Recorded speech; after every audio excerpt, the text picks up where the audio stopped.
In this video, we are going to be looking at the naming systems that we use for hydrocarbons. This is going to provide the foundation on how we name all of the organic molecules we're going to be looking at this semester. There are going to be two naming systems that we will use depending on the functional groups we are working with. The one that we'll use for every compound and functional group is the IUPAC system. This is the systematic way of naming set by the International Union of Pure and Applied Chemistry, a group of chemists who agree on ways in which we name and draw structures, and that's just a small part of what IUPAC does for chemistry.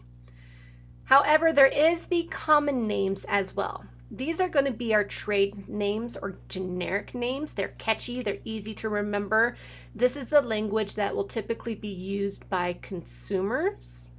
Those of us in chemistry or the medical field, let's say like with Advil, we would potentially need to know both languages. Advil is the trade name for the common name of ibuprofen. Then you can see the ibuprofen chemical structure right next to it, and its IUPAC name underneath. That IUPAC name is really scary. It is really big, which is why common names exist. However, as you're going to learn throughout this semester, that the IUPAC name tells us so much information about the physical and chemical properties of that compound, in which then we can use that to predict interactions within the environment, especially the human system. There's a generic way that we can use when determining the names of our organic compounds.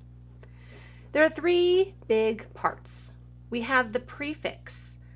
This is typically the last part that is named when we're looking at an organic structure.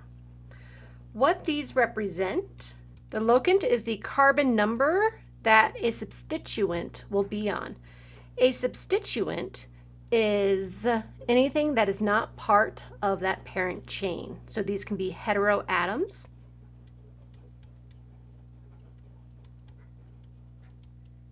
different bonding, like double or triple bonds, or what we call alkyl branches.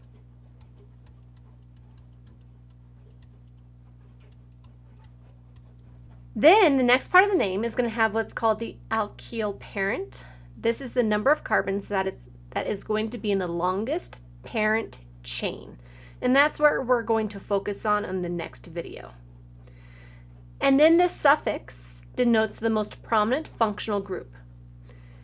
This will change based off the priority of the atoms that are bonded within this organic compound. When we start naming and drawing organic compounds, we need to look at the number of carbons that are in that parent chain first, because that is the foundation in which we build these organic compounds. The number of carbons has an alkyl prefix that we use, and then would add the suffix based off the functional group that we are investigating. The first four, meth, eth, prop, and bute, are new or unique to organic naming. Unlike what we saw when we did inorganic naming with covalent compounds, where we used mono, di, tri, tetra, these are meth, eth, prop, and bute. From there, we have the traditional prefixes that we have learned before. So pent, hex, hept, oct, non, and deca, or dec. In our inorganic naming, we didn't go beyond 10. However, because organic compounds can be incredibly large, we do need to be able to recognize carbon numbers beyond 10 themselves. It follows a pattern. So un, 1, dec, 10. So that is going to be 11, 10 plus 1. Do, dec, 10 plus 2. So dodec, tridec, tetradec, pentadec, hexadec. We just keep replacing the number, the prefix number before dec. And then when we get up to 20, which we're only really going to see when we do lipids, but that's ICOS. You need to have these memorized. Traditionally, we'll use 1 through 10, but you do need to have 11 through 20 kind of in your back pocket for those rare times in which we do use them.